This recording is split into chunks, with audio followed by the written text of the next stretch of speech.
อนแน่หูบอกคนคนนี้มันคิดฮอดเจ้าหลาย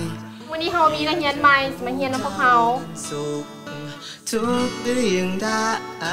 เขาจะเห็นสูงจบไปพอได้เวงานทำดีๆในเวลาที่เจ้าเงาหรือว่าเจ้าบ่มีภัยคอยคนนี้เจ้าควรเอาประเด็กเหม็นของเจ้าไปกินอยู่นอกแคนทีนนี่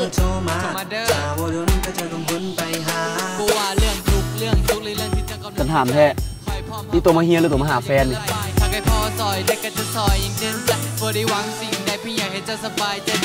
ลองพยายามหรือมันหาทุกอย่างแล้วก็ตั้งใจเฮียนในวันที่เจ้าเดียวดายเขาจะไปอยู่ข้าง